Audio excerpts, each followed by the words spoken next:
So one thing that we can also do with Power BI charts, or bar charts in this case, column charts, we can look to actually segment the colors of the data bars dynamically based on certain conditions that we set. However, this is not possible to do in just a standard way by selecting the column colors. So what we're going to do is look at how we can do this. And by doing so, we're going to come across setting conditional formatting rules for visuals using the GUI. We're then going to look at DAX if statements and then switch to a more efficient way to write our if statements in DAX to save us some lines of code. Now, as you can see here, we've got a bar chart and it varies. So essentially what we've said is that any value over 10 million by territory name for their total sales should be a light green color. Anything under 10 million but over 8 million will be a cause for concern, but we're not going to put as much emphasis on it as the region names where they're performing with less than 8 million total sales. That needs to be action straight away. So we use that use of dark color to pinpoint people to exactly what we want them to see primarily. So let's take a look at how we can actually do this. All right, so the first thing that we actually need to do is we'll just drag in a simple column chart. We'll bring it into the visual canvas here.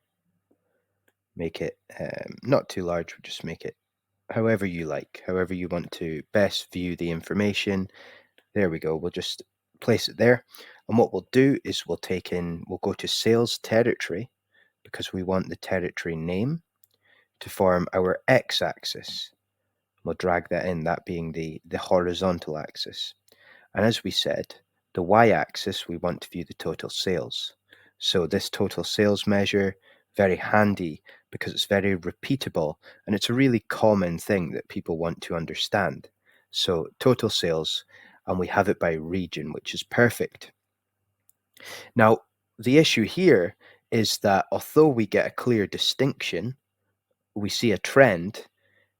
When the data points are quite similar, it can become quite hard to see who's performing in what fashion really instantaneously. You could drill down into the data, you could hover over, but potentially that wouldn't capture someone's attention as well as giving different sections of the bars different colors. So if we were to go into the formatting of this visual, click on the visual, go to the formatting, you can see there's an option to go under columns and we can select a color. Now, the issue, even if we go into more colors, is that using this methodology, we can't select more than one color for all of the bars. They all have to remain under one unified color. Now, this is going to be the first out of 3 tricks to doing this. This would be the first way. So you can actually go to conditional formatting within the columns within the visual settings. And we can say we want to conditionally format those columns based on certain criteria. We're not going to look at gradient right now because it's not as specific. We will look at rules. So number 1, we'll go to rules. And then in the next steps, we'll go to field values to look at 2 different ways of doing this using DAX and bringing it into conditional formatting. So we can say rules, and we want to base this on the field. Well, that would be the field that we're showing the values for. So in the y-axis, that was total sales. And we can start to dedicate some rules. So we could say if the value is greater than or equal to 0, and that needs to be a number, and let's say it's less than the number, let's say for this example, 10 million. We'll just do 2 colors here. So 6 additional zeros to that 10, and that needs to be a number 2. Then we'll give it a light red because it's under the 10 million threshold we want to see. So we need to set a new rule now. We can do that again. So we'll say if the number is greater than or equal to 10 million, we'll select number, and less than, let's just say an arbitrarily high number, 100 million, then we'll give it a green color because that's over the 10 million threshold that we wanted to see. So let me just look in the more colors, and we'll give it a sort of light green to correlate with the light red. There we go. That will do. And let's see what happens. So we've got if value is less than or equal to 10 million, greater than or equal to 0 and less than 10 million, red. And then we need to put greater than or equal to 10 million, because otherwise there'd be a slight gap between these values. Because if we just said greater than 10 million, that would mean if we had a number that was exactly 10 million, it wouldn't be visually conditionally formatted.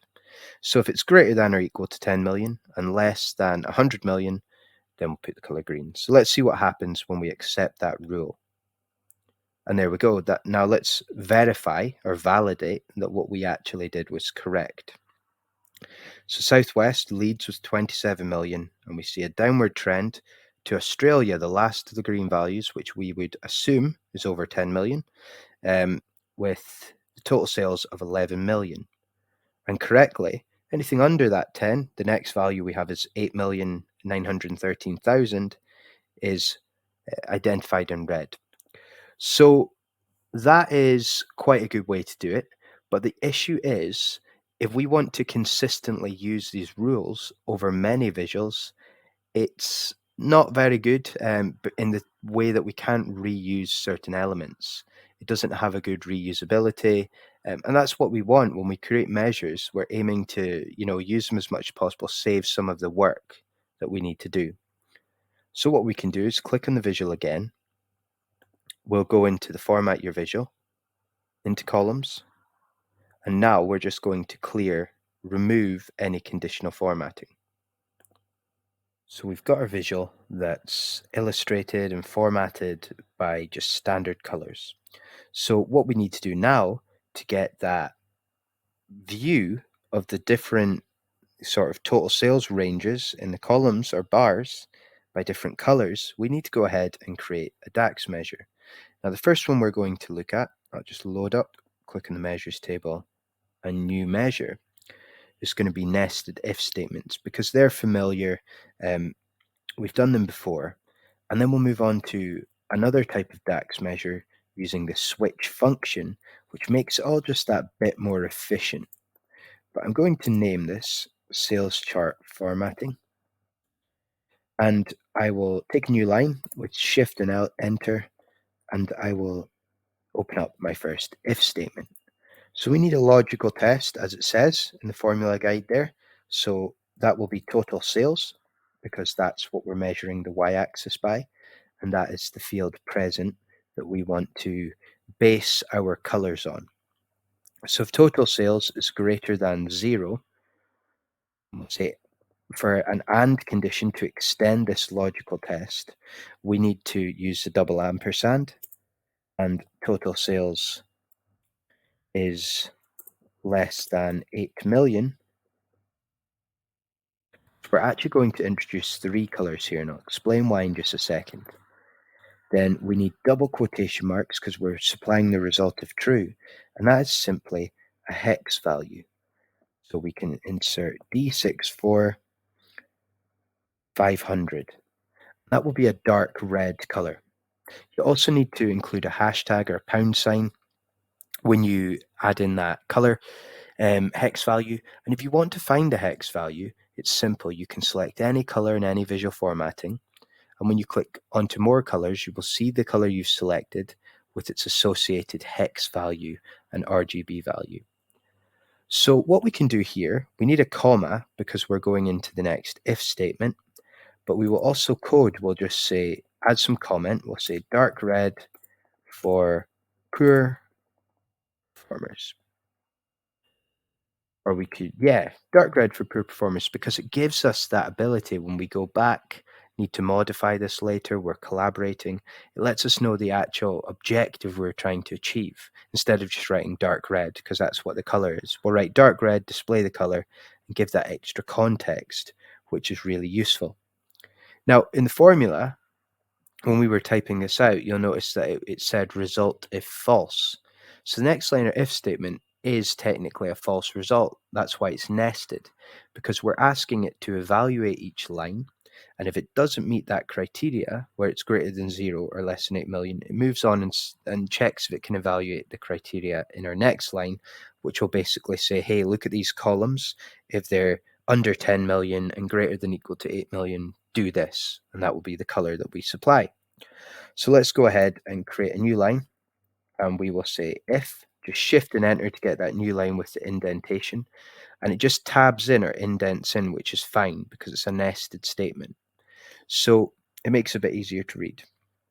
And again, for readability, we'll just take a new line here. So now we want to say if the total sales, here we go, in the IntelliSense, providing it for us, is greater than or equal to 8 million. So that's 1, 2, 3, 4, 5, 6 zeros there. And the total sales is less than 10 million this time. And we want to supply this color, which will be user quotation marks. Then we need our hashtag or pound sign. And then we need to insert EFB. And then we will use 5B9. And that's going to replicate or be near enough close to what we saw before with that lighter red. So we'll say light red for poor performers. And then we'll say something like less cause for concern. Here we go.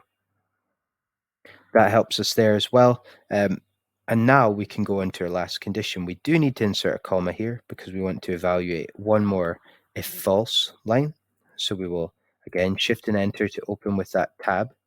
If, shift and enter again. And this is slightly easier. We just need to say if total sales is greater than or equal to 10 million, then we can insert in this color, which is the pound sign or hashtag again, and then we want E2F FDE. Here we go, E2F FDE. Now we just need to close all of these parentheses. So shift enter, close, add another parenthesis or bracket to close, and it will automatically indent that out. So let's see what we've done. We said if the total sales is greater than 0 and total sales is less than 8 million, so as far as my memory serves, it will be these two. They should appear in a dark red. So we can immediately let stakeholders or end users see that's the key problem that they need to go and drill down, get some more detail within our dashboard or report, and get some insight and go do something. Next line, if the total sales is greater than or equal to 8 million and less than 10 million, let's give them a light red. So that will be this sort of bulk of bars. And then if the total sales is greater than or equal to 10 million, then we want to supply. And we'll just write a comment to help us as well. We will say green for good performance. We'll just say good performance. So that looks okay. We don't need a comma in this last line because that was the last evaluation. We've just closed it with the parenthesis. And let's add that measure into our model. So we will see nothing's happened because we've created the measure. Here we go, sales chart formatting. But we haven't actually added it to the visual conditional formatting. So again, select your visual, go to the visual formatting, and within the columns, we now have the ability to conditional format. And we want to do that by a field value because we set a rule before, but a field value is more reusable, and that's basically a column or a measure that we've specified. For us, it's a measure within our measures table, and it was sales chart formatting. And now we can click OK. And there we have it. That's worked. So we've got the light green, and we keep that quite light because we don't necessarily want to draw end users' attention to that right away. It's still important. Usually top and the bottom performers are important because you can replicate or look into the logic as to why things are skewed or not working correctly. We have the middle values over 8 million, and we have the bottom under 8 million. They're the key areas we want people to go on and look at and fix. So that if statement, though, is a bit clunky. If we open that up and look at that again, just by clicking on it in the fields, we can see it takes a few lines. It's quite hard to read. So we can actually do something that save us a bit of time and help us in the future in anyone we're working with to make it more readable. So again, I will actually, what I'll do, I'll remove the formatting so we can just verify that the next statement works independently. And we'll go back into that sales chart formatting, but we will just delete everything after the name. So it's very clear what we're doing. So we're going to introduce something called the switch statement, which is essentially just much more efficient than an if statement. So what happens here, we can type switch, open up our statement, and then in the line below, with shift and enter, we write true, basically saying if these statements, we've got 3 of them, like in the if they evaluate to true, use it. If not, go into the next line, check whether that meets the criteria. If not, next line, and after that, it would just evaluate to false. So we need a comma. Now, let's do this, and I'll show you how we can make everything a lot more readable. So again, we'll say exact same methodology. If the total sales is greater than 0 and the total sales is less than 8 million,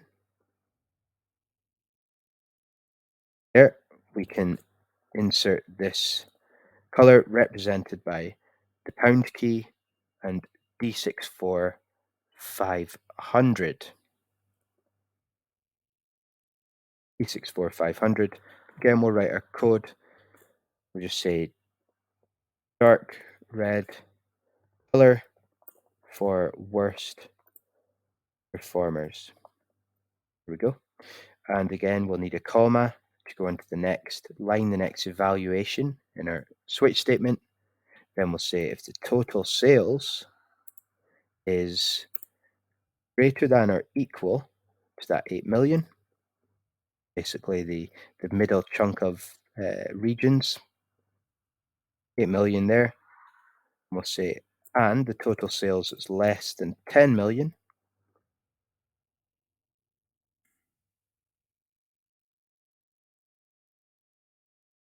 We will specify this color. So again, quotation marks, we need the hashtag or pound sign, and then the hex code, which will be EFB 5B9. And then we have a red color. Say light red color there. Just say for poor performers. There we go. So again, we've specified the difference between the dark red and the light red and why that's important. We can go into the next line.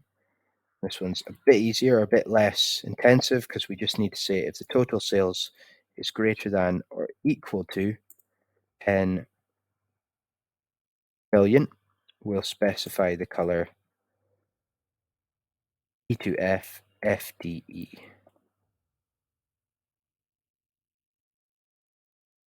And then that should pretty much cover us. We'll just type in green color for acceptable performance. So over 10 million, let's say in the company logic, that's usually what you're translating company logic to your technical tools, is basically anything over 10 million meets threshold for acceptable or good performance.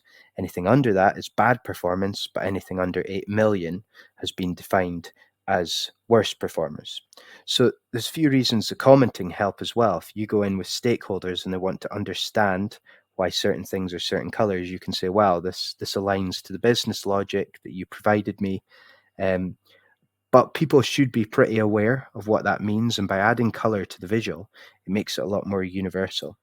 So we just need to add our closing parenthesis, and we'll just do a quick sense check.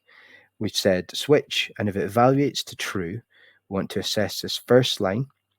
If the total sales are greater than 0 and the total sales are less than 8 million, check those zeros. Then we want the dark red color, and we include a comma. If the total sales is greater than or equal to 8 million and less than 10 million, Check that. Then we add a red color, a light red color for poor performance, add a comma, and the last line, if it's greater than 10 million, just check that there. Yep. Then we add the color E2F FDE, which is a green color for acceptable performance. So one thing with the switch, you notice, it's a lot more efficient and easier to read. We've just got 3 flat lines. It looks good. There's no nesting. You're not overwhelmed by different ifs everywhere, if functions, or different parentheses. It just looks a whole lot cleaner. So we'll add that into our data model. And now if we select our visual and we go to columns and we conditionally format, again, we want to choose a field value, something that's present within our fields rather than a rule or a gradient, which the gradient isn't very specific. And the rule's a bit cumbersome in that it's not as repeatable as your DAX measure. So what we'll do is we will take sales chart formatting again, which we reformatted using the switch statement.